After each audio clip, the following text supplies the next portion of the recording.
understood her best that along with feeling genuine concern for her mother, she was also feeling just a little bit annoyed.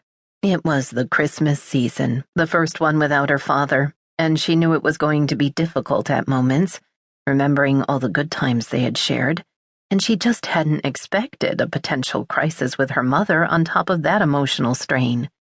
But life was never expected, was it?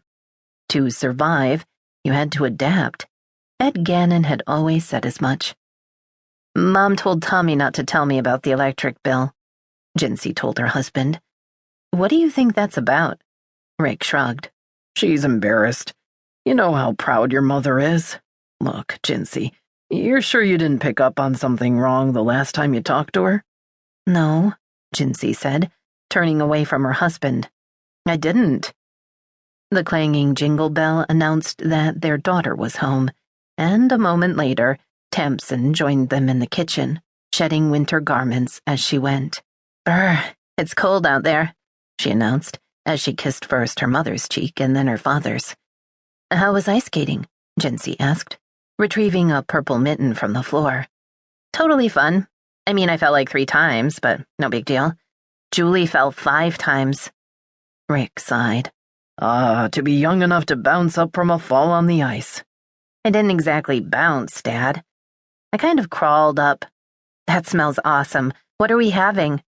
Tamsin was, like both of her parents, about medium height, though possibly still growing. She had dark hair and was very thin, as her mother had been at that age. In terms of her personality, she was definitely more like her father, and Gincy was glad about that. Rick was pleasant. He was reasonable. He was everybody's friend. Gincy was prickly, though less so than she had been in her youth. She was not always reasonable, and she was not everybody's friend, nor did she wish to be. Over second helpings of stir-fried calamari, vegetables, and jasmine rice, Gincy told Tamsin about her uncle's call. She and Rick weren't in the habit of keeping potentially difficult situations from their children. They felt it was better to be aware than to be in ignorance. Ignorance was not bliss. It was ignorance. Poor Grandma, Tamsin said. She probably misses Grandpa so much. We don't know if whatever's going on with Grandma has anything to do with Grandpa, Gincy pointed out. Of course it does, Tamsin said. She misses him so much that she's forgetting things. You get confused when you're sad.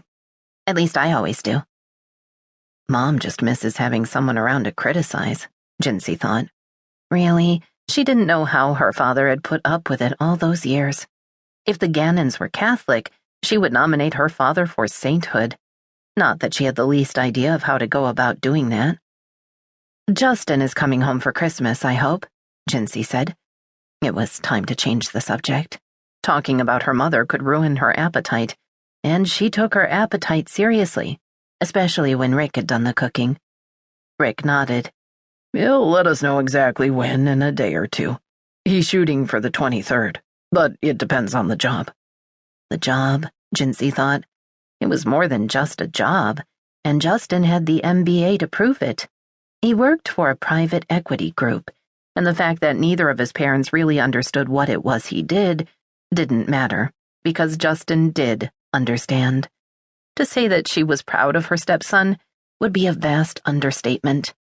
Not that she found his taste in girlfriends all that wonderful, but maybe that was just the overprotective mother in her.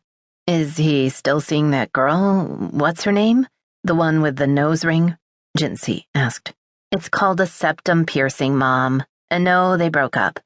Good. I wasn't looking forward to having a daughter-in-law with a nose ring. A septum piercing. Whatever it's called, it's disgusting.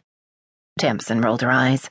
Mom, haven't you ever heard of live and let live? Sure. She's free to have a nose ring, and I'm free to find it disgusting. Rick shrugged. Your mother has a point, he said. Not that I would ever tell Justin that I found something about his girlfriend physically objectionable, Gincy hastened to add. I've spent a good part of my adult life preaching to anyone who will listen that looks mean nothing when judging a person's character. Tamsin laughed. And you wouldn't want Justin to think you were a hypocrite, right, Mom?